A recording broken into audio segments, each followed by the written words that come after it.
Just first, let me introduce some of our senior staff. Some are new, some are not. To my right, over yonder, we have our Chief of Staff, Owen Bebo. We have our General Counsel, Gretchen Bennett. A lot of you guys know Superintendent Souza.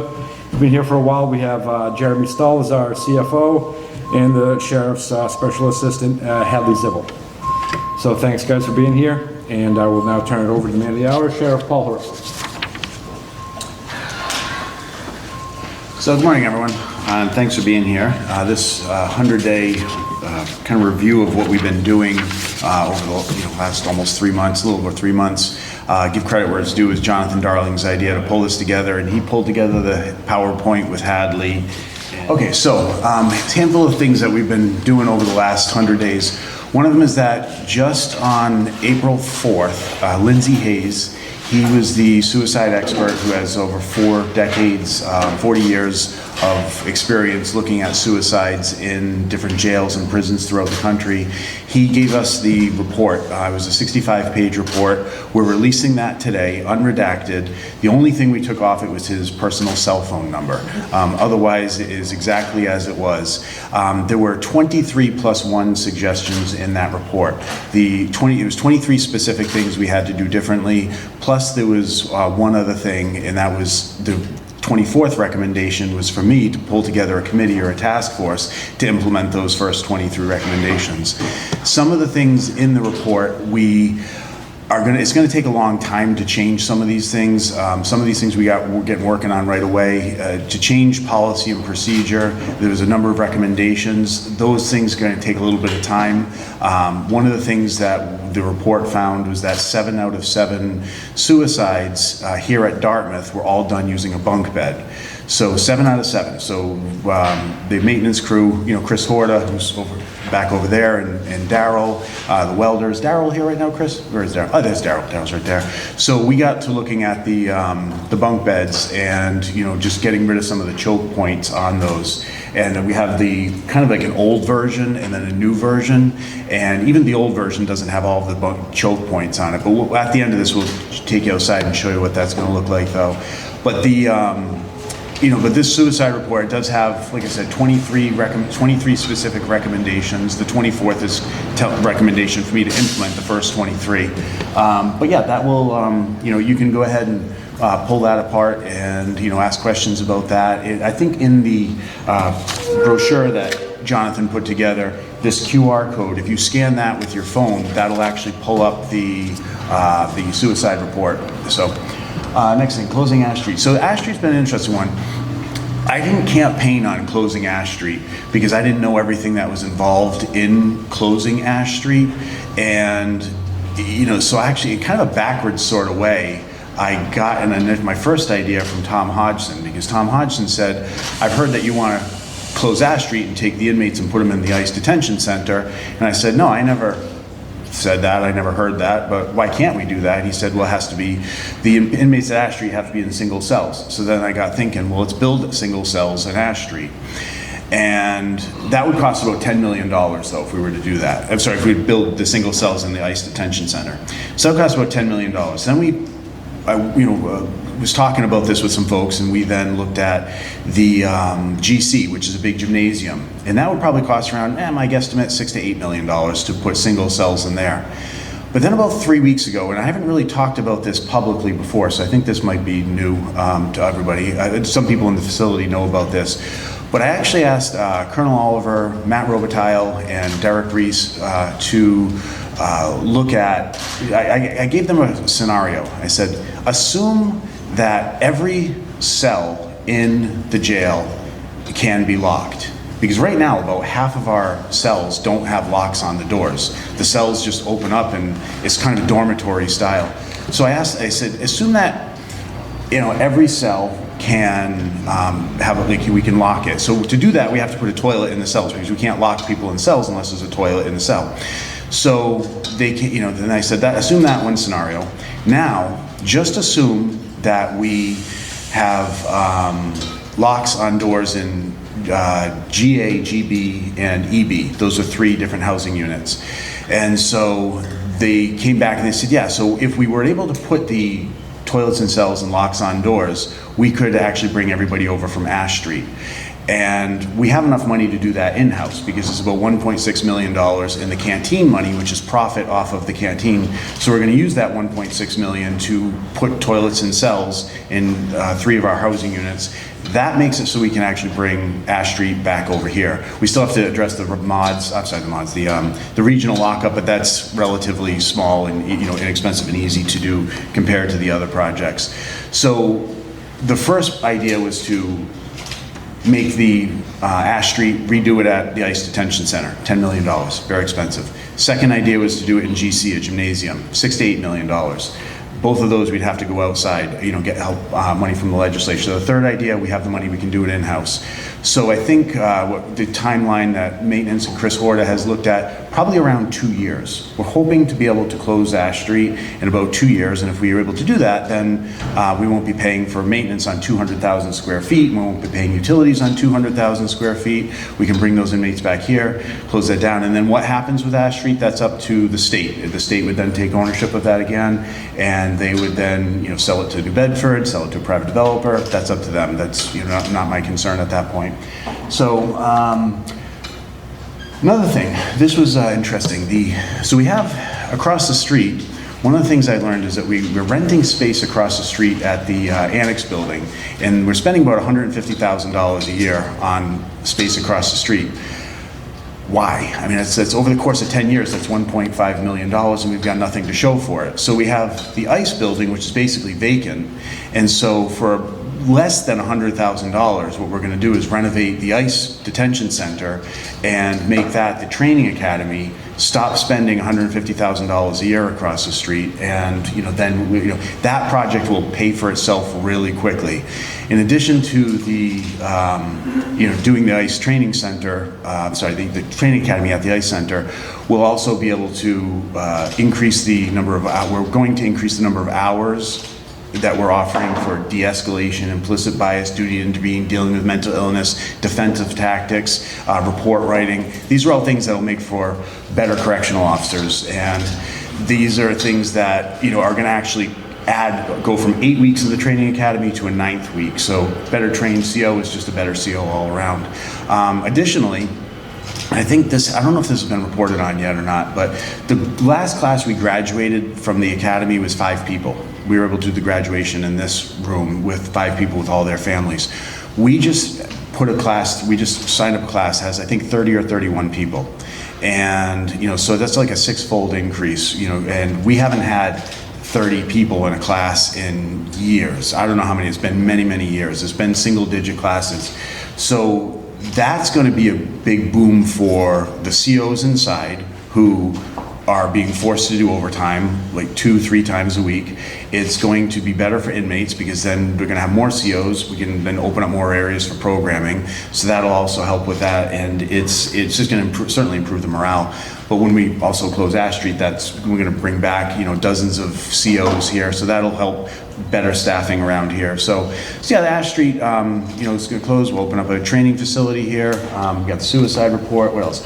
So a couple other things. Now, I had an email the other day, yesterday, the day before, and somebody reached out and said, "Now I hear you're cutting programs. You're cutting Triad. You're cutting this. You're cutting that," and that's all true. And I campaigned on that, so it shouldn't be a surprise.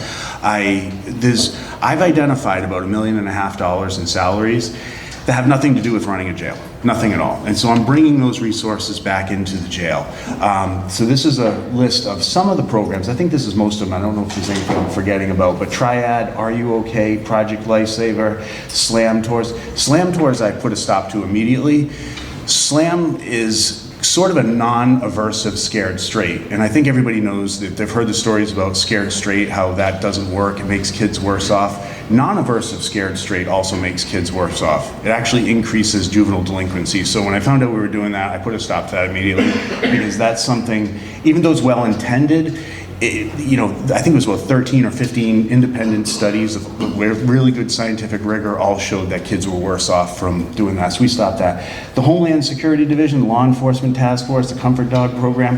The Comfort Dogs, we had 3 of them. One of them is being retired, and the other 2 are going to get retrained into being drug detection dogs. So, but these programs right here, Triad, Are You Okay, all the way down they really don't have anything to do with running a jail.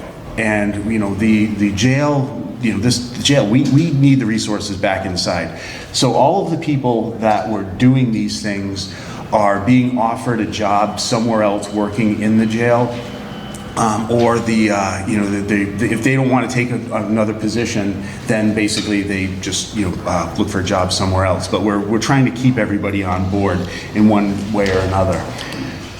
All right, so this is for the first time I'm showing this for public consumption. This is a major change, and I wish I had the old org chart. I don't have it with me, it's on my desk, but the old org chart, all of these things that you see here are being done to a lesser or greater degree, well, probably lesser degree than what I envision them. So right now, there is no director of inmate services, and this is a new position I'm going to be hiring here. Somebody's going to report directly to me, and I talked about this before in the campaign, and I talked about this in my inauguration. This isn't something that I'm inventing. When I was working at the Philadelphia prison system, jail system, we had a deputy commissioner for treatment, and when I was working in the Mass DOC, it was the same thing. We had a deputy commissioner for treatment as well. Right now, all of this stuff, I think almost all of it, if not all of it, and some of it we don't do, is all under the superintendent. And so the joke around the jail is, how has he not had a nervous breakdown right now because he's got so much stuff on his plate? So what I'm doing is I'm taking some of that off so it kind of, he's not spread so thin, and then we can really focus on these things a lot better. So what we have is on the far left, you probably can't read it, but that's a deputy director for medical. So you have a director of inmate services, then you're gonna have several deputy directors. The deputy director for medical is gonna oversee all the medical. And that's basically that's kind of an operation that's going on right now, but it reports to the superintendent. This is currently done by Judy Borges over in the corner. And so it's gonna just basically, that part isn't gonna change. The next one is Deputy Director for Food and Commissary. So that is basically somebody named Al. We're putting the commissary under him, but we're also going to put an assistant. So these next 2 categories, Deputy Director for Post-Release Services and Deputy Director for Recidivism Reducing Programs. On the left, the post-release services, that's housing, healthcare, and a job. And also other kind of miscellaneous support, like getting an ID and stuff like that. So the way it's done right now, people are spread really thin. You have several people trying to get the inmates they work with housing, healthcare, and a job, and an ID, and provide transportation. One person's trying to do all those different things. Kind of a jack of all trades. That's not how I want to do it. I want to have one person with a small staff under them just focus on housing. So that person and their staff just do housing stuff. That way, those folks don't have to worry about getting a person a job afterwards. The staff I've talked to, and I've talked to a lot of staff who are doing these things right now, they've all said the same thing. We're spread too thin. We are, not able to really address the inmates' needs, the degree to which we want to. And so by having it so that you have one person who's overseeing the post-release stuff, housing, healthcare, job, ID, transportation, getting hooked up with your child support payments, getting back on track with those, getting welfare assistance if you need it, SNAP benefits, having people that are specializing in that they won't be spread too thin. They'll be able to actually deliver that to a greater degree. The next one, recidivism reducing programs. So these things on the left, those were resources for the person post-release. This stuff right here for recidivism reducing, that's addressing somebody's thought pattern, their cognitions, the way they think about the world, their skill set. It's not really tangible things like housing, healthcare, and a job or an ID. Those are really tangible, specific things. These things address vocational education programming. It addresses the drug treatment that people have, anger management issues. Go back a second. So that's addressing the way people think, whereas the other stuff is addressing the stuff they need after release. Right now, the way it is that a lot of the folks that are doing these programs, they're also trying to find people housing, healthcare, and a job after release. It's no. If you're just teaching somebody, just teach them. If you're working, Don't spread yourself too thin. We'll get somebody else to do that. I'm actually going to get to that right now. So how are we going to facilitate this? We have classification counselors, but they're also caseworkers. So I took the job description and I basically just ripped it into 2 jobs. I made it to 2 different distinct jobs. Right now, the classification counselors are another group that are spread too thin. They are doing classification work, intake work. When somebody comes in, they're taking their information, figuring out where they should be housed and what resources they need after release. But then they're also trying to get the inmates those resources and line up with them. They're also spread too thin. So what the caseworkers are going to do, and we'll probably have 12 or so of these, maybe a dozen, give or take a little bit, but the idea with them is they're kind of like, think of them like as a vessel, a taxi driver, like a conduit, a coach, something. They're not providing the cognitive behavioral treatment therapy. They're not providing the therapy. They're not doing the education. They're not actually helping an inmate find a job. That's all done by the people that are on the post-release services or this. The inmate caseworkers are people that when somebody come in, whether they're awaiting trial or sentenced, they come into the jail, they then are assigned a caseworker. The caseworker stays with them going through their time here, however long it might be. And the caseworker then takes what the classification counselor offers and says, okay, this is what you need. We're gonna help you get what you need so that way when you're released, you'll be better off, you'll be a lot more successful. So the caseworkers are kind of just like nudging them to participate in the programs. They're nudging them, helping them connect with the housing healthcare job coordinators and then the staff. Then those are the people who will be doing it. So they're kind of just like you know when you're in college, I use this example a lot. You're in college and you have a guidance counselor, somebody you would go to and they would offer you advice, but really, I mean, I've been to a lot of schools, they're worthless, they don't really do anything. I mean, it's true, they don't, it's like, they're terrible. It's like, you go to a guidance counselor and you say, well, what do I want to do? And they say, I don't know, what do you like? I'm like, I don't know, I'm interested in crime. Well, then be a police officer. Wow, that was genius. So, anyway, this is going to be the opposite of that. That's what I'm getting at. This is going to be the opposite. These will be useful. So what they're going to do is they're actually going to, they're going to go to the inmates rather than the inmates come to them. They'll go to them and try and help them meet their needs, whether it's the way they think about things or the needs they have after release. And they're just going to kind of nudge them along and make sure that nobody slips through the cracks. That's the idea with these folks here. That position right there, you can't read it, but that's the inmate grievance counselor or coordinator, inmate grievance coordinator. We have this right now, but this is another position that those 2 things are basically done by the same person, and that's that's like volunteer services. So once again, when I met with the person that does both of those things, she said, yeah, I'm really spread too thin, I'm stretched too thin, I can't really do everything. And I said, okay, we're gonna break those 2 things up. Which one do you wanna do? And she said, well, I'd like to actually do, the volunteer services. I said, great, so now we have a vacancy over here. The person, Matt Robitaille, who's in charge of classification and a lot of reentry, those are 2 different jobs. They're related, everything here is related, but I met with Matt like a couple months ago and said, hey, what would you rather do? Classification or reentry stuff? And initially he said, I think I'll just stick with classification. So what we're doing is kind of, a lot of people are doing more than one job. They're reporting to more than one supervisor. There's little succession planning, little cross-training, and so that's not a good way to operate, and so if like somebody hits the lottery and they're like, peace out, I'm not coming back to work, there's nobody to do that job. So we have to think about that too, as succession planning. So this right here, this is how we're gonna do inmate services in the future. I'm looking to roll this out on July 1st. I have to hire somebody who's the director of inmate services, and that person, I don't have anybody in mind, but the type of person would be somebody who probably ran a hospital or a CVNA or a nursing home, somebody who understands programming and food and staffing issues and medical issues and sometimes mental health issues, somebody that has that nice background that can address several of these things. And so that will be probably posting for hopefully this month for a start date of around July 1st, and then we change this over then. So I think that's all I have to say about that. Yeah, so happy to take questions if you guys have any. Yeah, Let me go back to this. Well, Marcus, yeah. So Going back to the programs you said you were cutting, I remember speaking with you about this during the campaign. You said some that you were just, some that if you didn't think they were workable or good programs, apparently like the SLAM program, you're just going to cut it entirely, but some you were going to relocate. Have you relocated any of those programs? Some of these we're trying to relocate, haven't done it yet, but we've talked with all the staff that do these things. The Comfort Dog program, that's being relocated to becoming Drug Detection Dog.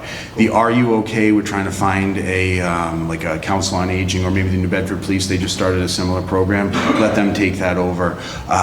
So like some of these like Triad, that really is not that's really should be done by a council on aging. It's not really what we do. It's like, we're spread a little too thin. So that one I'm not actually looking to find a new home for. I'm just like council on aging's, well, I respect you guys do it. I mean, we're not here to take care of senior citizens in that manner.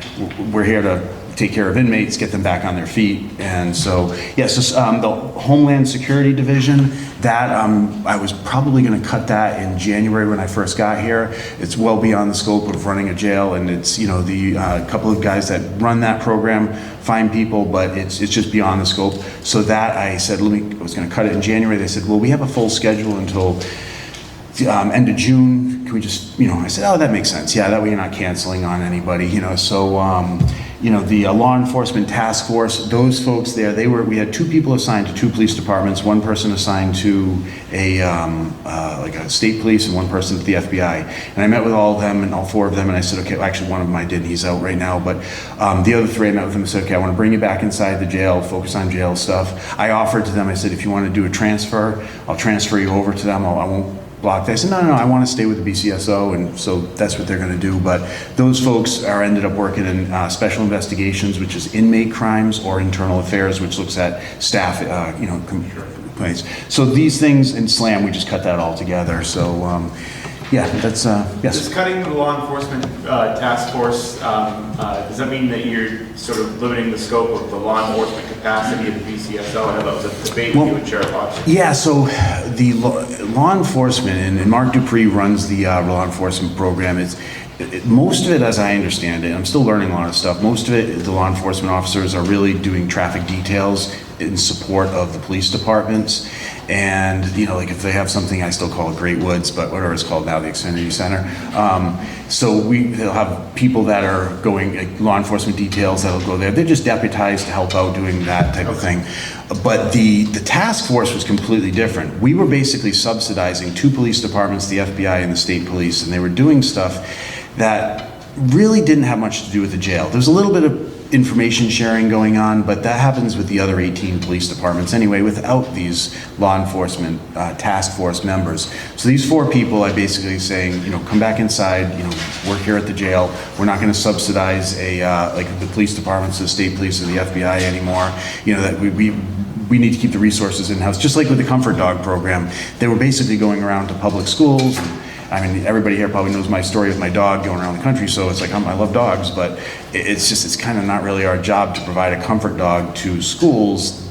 Let the schools get their own dog and do that. I want to use those dogs to find the drugs that are coming into the jail. So, yeah. Other questions?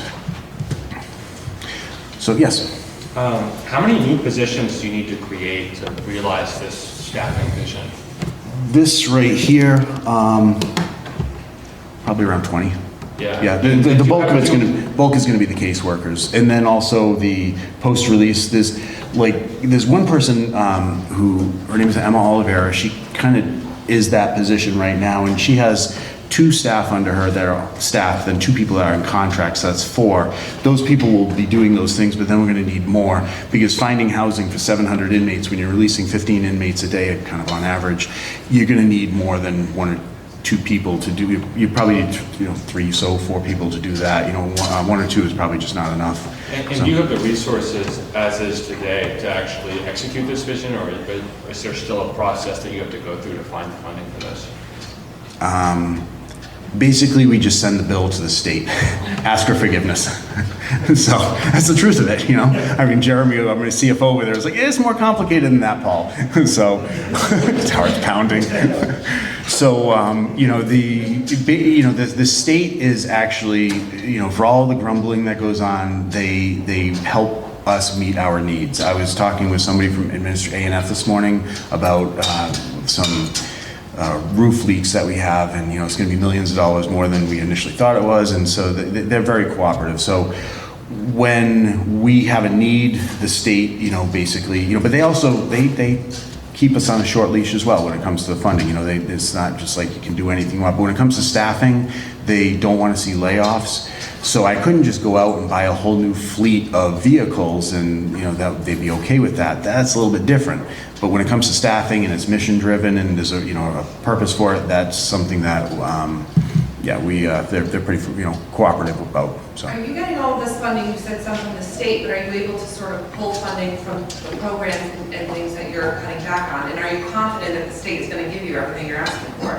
Yeah, I'm pretty confident they're going to give us everything, yeah, And if I am. not? If not, then I just, when we don't reduce recidivism, I say, it's the state's fault. You know, I'm working with the resources that they give me. So if, you know, if they don't want to give me what I need to run this organization, then that's on them, not on me. But I said that's kind of a hostile way of saying it, but like I said a moment ago, they are very cooperative. You know, they, like when you talk to some of the other sheriffs, they just say, yeah, just buy it and then send them the bill, and they'll, you know, so it's, you know, the state is very cooperative. I mean, like I said, it's not lavish, extravagant things. We're not going to go and buy a whole new fleet of Tesla Model Ys or something. I'd like to, but I wouldn't get away with it. But that's, they're cooperative. As far as these things go, you know, a lot of the positions that we're reinvesting into the jail, that doesn't really go in, that 1.5 million, a lot of it's not a 1.5 million in savings, it's a 1.5 million in reallocation. You know, so we're not actually saving any money, we're just not spending it outside, we're spending it inside, just to be clear about that. So there haven't been any savings. The savings will hopefully come when we implement this,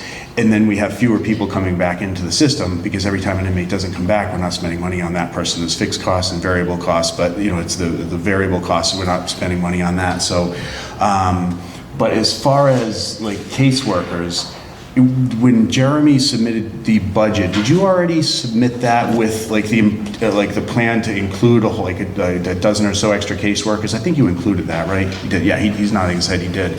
So we've submitted that, and you know, and like I said though, the state is very good about funding positions. They really are. So this 1.5 million is reallocation. What are you asking additional from the state?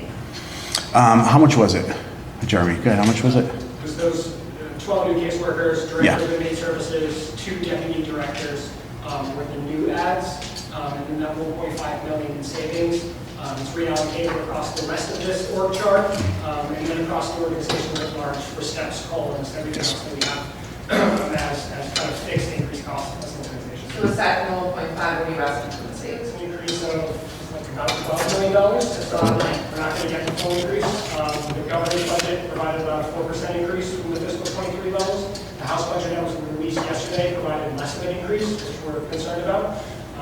We're asking for what we need. We're not going to speak policy-wise for the sheriff, but we're asking for what we need, and we're telling the state why we need it. Yeah. And we're in those conversations. The state always does supplemental budgets. So what Jeremy's talking about is the initial budget that's going to come out for July 1st. But the state always does a couple of I was a state rep before. They always do like a supplemental budget, maybe in October, sometimes again in April, and then they always give sheriff's offices the deficit of what they were, most of the deficit. Wishful thinking, no? No. No, I mean, I'm telling you I'm going to make it happen. I'm going to make it happen. You know, if somebody says that it can't happen, I just say, don't get what you can't do confused with what I can. Simple. Arthur, yeah. Sheriff, you mentioned, I want to make sure I understand, in terms of alternative to the Ashby jail. It sounded like what I heard you saying was that there were 3 units, GAGB and EB. Yep. That would suffice for replacing all the cells in Ashby. Is that correct? It's more to it than that. So if we put locks on cells in GAGB and EB, those 3 housing units which already have inmates, classification can then move inmates around this facility in a more productive way that will allow us to bring those other 80 or so inmates from Ash Street, the other 20 of the regionals. So that it's, we met about this with Steve Souza, superintendent, classification, a couple of majors, colonel, we had a meeting about this, they, brainstormed about this, how can we move this around? And it was, they were able to say, yeah, if we take these inmates, put them over here, move these, there's a lot of moving around, but you could bring everybody back from Ash Street without new construction of new cells. And we can afford to do that in-house right now, using the canteen money. So we have 1.6 million in canteen money. And that's how many units? I'm sorry. How many was that, Steve? Do you remember? There's three units, yeah. Moving around, and we have two that were rehab. Yeah, so it's 3 units, but how many cells was that? I mean, it was like... So there's 96 and 98, and then there's 32. So it's about 230. 230, yeah. So when we can put locks on doors to accommodate 230 people, we can bring back those other 80 or so people, because again, classification, they do a really good job with what they do. They'll be able to move people around in a way that will avoid the gang issues, allow people to be, the enemy issues, be in the single cells where needed. So right now, like I said, about half the jail doesn't have locks on doors. So it's putting locks on doors with 3 units? Right, we're going to start with 3 units, then every year I want to add one of the mods. Each unit costs about $500,000 to do. And so there's always a way to be creative, to come up with the money, to find the money you need. So that's, we have 4 mods that don't have locks on doors. And so that's another, 370, 400 inmates roughly, like space for that many, about that magnitude. Once we can put locks on those doors for those other, what would be around 400 inmates, we would be able to do things we can't currently do. On the suicide rate, I'm wondering if you could summarize a little bit of this report for me now.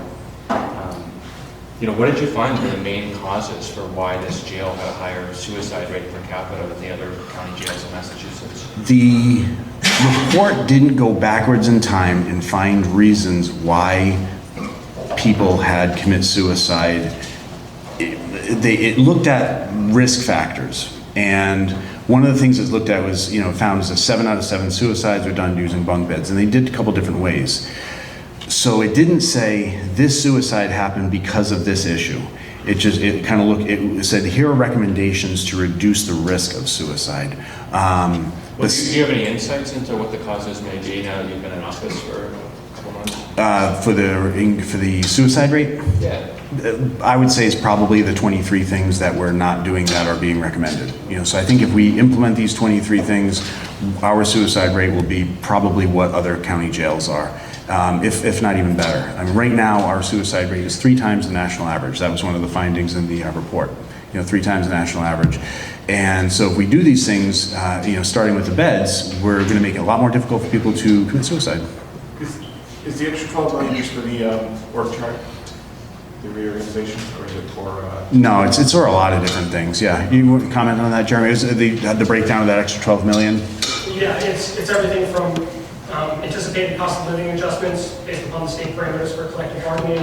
It's known steps, it's known increases in contract costs, estimated increases for things like electricity, natural gas, waste, all those sorts of things. So everything that's more expensive for you all to buy at home is more expensive for us to buy here, and that's baked into the additional assets. Yeah, funding these positions, I'm not concerned about. I'm really not. I've talked with enough sheriffs and, know how the state funding operates, and, my 5 years as a state rep, I mean, the state has the money to do these very small achievable things. I mean, we're not asking for, 90 million or 100 million dollars to redo like an entire jail system. We're asking for stuff on the margins to improve services, decrease recidivism, and the incremental ways we take these on. And we can also, there's some savings on the inside that we can also realize there's other things we're doing. Just getting out of the contract across the street, that's $150,000 a year to rent the annex building. When we bring that back here, that frees up money to fund for some of these, pay for some of these positions. So, is this new organizational structure, is this unique to Bristol County or other sheriff departments across the Commonwealth? I designed this myself, based on what we're doing what we need to do, the way, what I want us to be doing. I mean, it's just like this exact design probably doesn't exist anywhere else, but other jails and prisons are doing something very similar to this. So this particular like org chart is unique to here. Can you So- talk about lowering the hiring age to 18 a little bit? Yes, so I have to eat crow. I hate when I do that.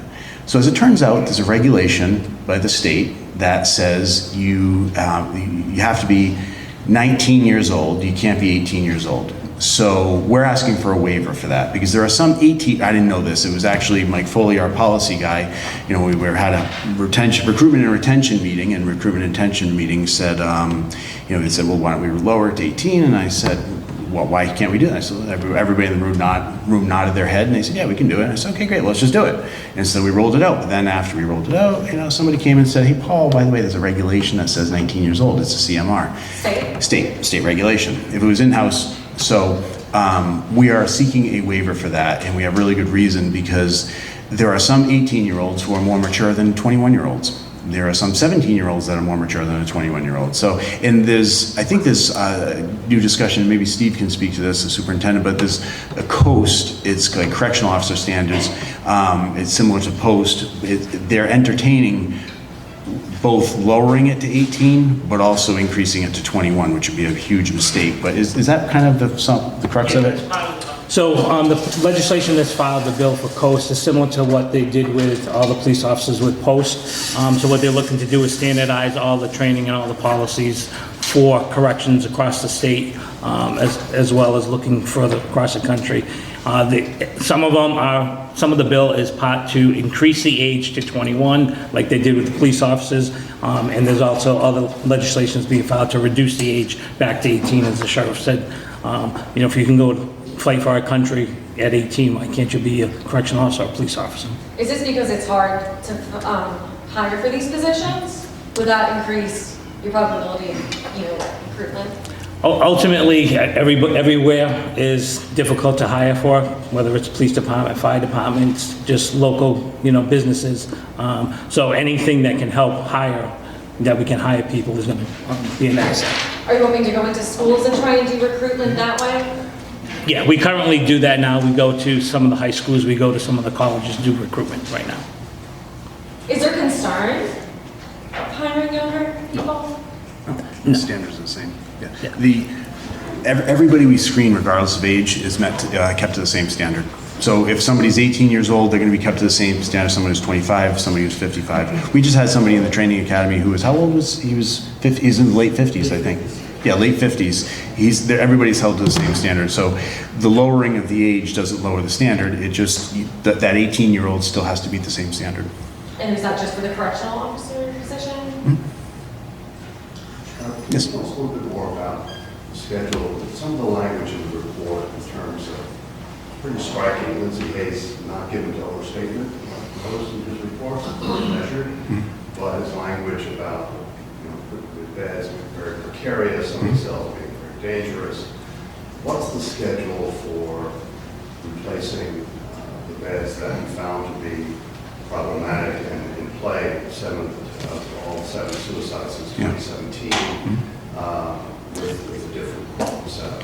So for that, the schedule, I want to bring Chris Horta, if he's comfortable, and Daryl, if you want to, he's our welder. He's going to be the one retrofitting the beds. So if you guys want to come up and talk about some of the details of, Daryl, if I don't want to put you on the spot, if you want to be on the spot, it's up to you. So these guys, this is Chris Horta. Chris is in charge of maintenance, and Daryl is our welder, and Daryl is, he is the one who actually did the heavy work on the beds. We'll show you guys outside of Chris' schedule. Yeah. So right now we just created a prototype with some input from staff, from the sheriff, and also from Daryl, who's our fabricator here. We have that outside. Once we find out that's exactly what we want, then we're going to come up with a system as to finding a way to mass produce these in-house. We're very fortunate that we have the staff who's talented enough to do this in-house. And also we'll actually create a program utilizing inmate labor to teach them a skill on how to weld, how to fabricate, and Daryl will be assisting with that as well. So it's kind of twofold. So as far as a timeline, it's really hard to tell. What we're going to do is we're going to do one unit at a time. So once we clear out a unit, we'll move those inmates to a different unit. We'll focus on that unit, and some are bigger than others. But I think as time goes on, and once we get a rhythm going, things will be a lot easier and a lot quicker. How many beds total are you hopefully looking to get? We're looking to redo all our beds throughout the whole facility. How much roughly, how many? Probably about 1,000 or so beds. Yeah. So it's not gonna happen overnight. I'm sorry. How much is it gonna cost? It depends on, again, you know, once we get a system going, obviously if we can fabricate them and, you know, have our local what do you call it, the vendor? Yeah, our local vendor. Sometimes they can help us out and, you know, pre-cut all the pieces to, you know, to size. So, you know, once we get that system in, then I'm sure the cost will be a lot less than going out and purchasing these bunks, because we have the, you know, skilled labor here. You don't have an estimate as of right now? No, this is, we just finished the prototype actually this morning. So it's pretty new. Are these beds used in other facilities across the country, or? The redesign of the bed that we did, like each one of us had a little different part in addressing, you know, because we met numerous times on it. Like I did the ladder, you know, Daryl came up with, you know, he did the work for it. He came up with a way to close some of the holes. Chris worked on ways to make it so that you can't wrap something around it, because when you see the prototype we have outside, you'll see 4 holes along the top bunk, but that's to anchor it in. So each one of us came up with a different aspect of the bed. It's relatively, it's not big money though. It's not going to be in the hundreds of thousands of dollars or in the millions of dollars, and it's going to take a couple of years to do 1,000 beds. It's because we're using in-house labor to do this. It's not going to be done overnight. We're going to focus on the housing units that are of the greatest risk, you know, to address those beds first. But like I said before though, the state is actually very good about funding our needs, not our wants, but our needs. And so when we, you know, send them a bill for something, you know, they look at it and they, you know, like I said, I'm basing a lot of this on my experience working with the state as a state rep and talking with the sheriffs. They pay for what we need. They really do. The state is very good about it. So the costs that we've been discussing this morning aren't the costs for the suicide prevention steps, or is it related? Like new staffing, This right here has nothing to do with suicide. This is inmate services. This has to do with changing that would maybe work too. It might. I mean, the inmates who are most at risk to commit suicide are the inmates who are here for the first 10 days. It's their first time they're here. They're on a high-profile like arrest of some, you know, high-profile charge. Those are the ones that, you know, if they're alone rather than in a dormitory setting, those are the inmates most likely at risk for suicide. And so there's different things we can do at intake and with the screening that we can help identify who they might be and house them better, in our policies by which we check on somebody releasing them off of a suicide watch. You know, the report, which is now public to all of you, has a lot of these ideas. And I've read the report. I've read it, you know, 1.5 times. I've gone through it once, then I started a second time. Superintendent has read it. The legal counsel has read it. Judy Borges, our medical, has read it as well, medical director. So I know a couple other people have read it. And all those 23 recommendations, again, the 24th being, hey, Sheriff, implement a task force to implement those 23. But those 23 recommendations are all things that we're all kind of looking at, saying these are achievable. These are things we can and should be doing. Sheriff, is there any thought at this point, towards you, but any thought about, okay, we want to do this within, let's set up a schedule, let's have some months to get, we want to do this by this date, do we have a sense of that? I just finished reading it a couple days ago, and so now we're going to convene a meeting with the people I just mentioned, so that way we can do exactly that. But I just got the report on April 4th. You know, it took me a couple days to read. It was pretty dense, get distracted, and, you know, just got to come back to it. But that's coming. That's coming. Is there anything in it that first and a half blush, whatever you are reading of it, that strikes you, that stood out in your reading of it, like, okay, that's either surprising or striking to you, aside from the the number of the suicides for 2017 and 2019. Yeah, the one thing that jumped out at me the most is 7 out of 7 suicides here were done with a bunk bed, and that hadn't been addressed previously. That was one thing that jumped out at me. Another thing that was like, it's interesting, the post-mortem reviews, you know, they found that all of the policy and procedure were followed. That was something. So, you know, my predecessor always said that policy and procedure were followed. What the report shows is that policy and procedure was inadequate, and we need to improve it. So that was another thing. But there was, there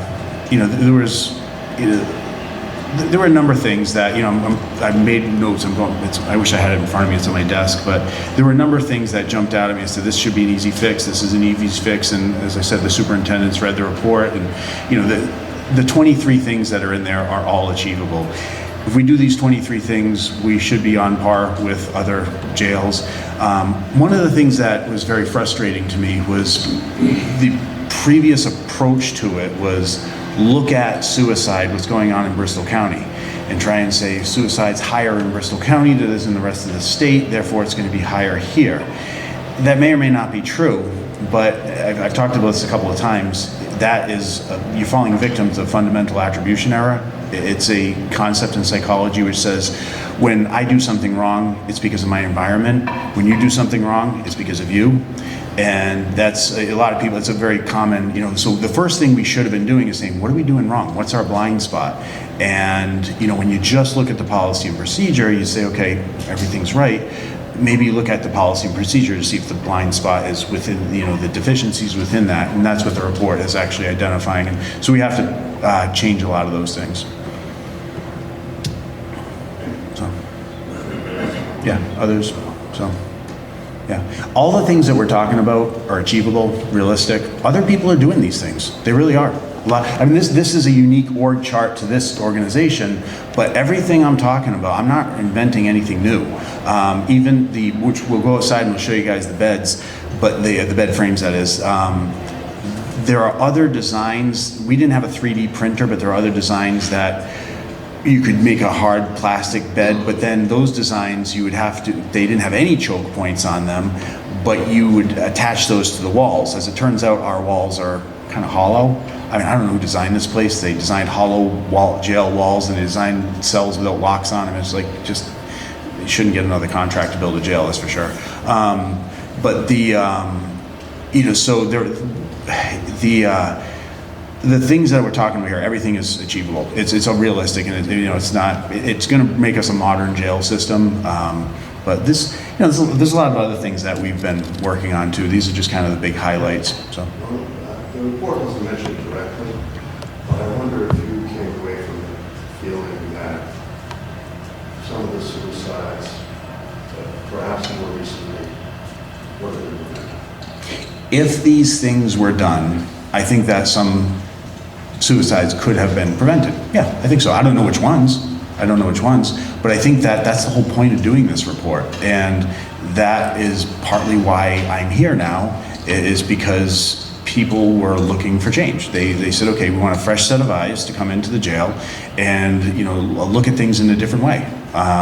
So I hired an expert, a consultant, to do this, Lindsay Hayes. Several of the people that I talked to before I hired him, they all pointed in that direction. Lindsay did work for the Philadelphia jail where I worked. He did work for the Mass DOC. He worked for other sheriffs. His name was the one that kept coming up. And so sometime in early January, I just Google searched him, you know, sitting at home one day, and then I found his email address. I sent him an email, and we just started chatting. And then, you know, within a month or so, well, less than a month, I think we had a contract. And then he said, I'll come to the jail early March. He came to the jail, did a review over 3 different days. And then, you know, less than a month after that, which was April 4th, he said, here's my report. But it was kind of that normal. It just, you know, that was the process.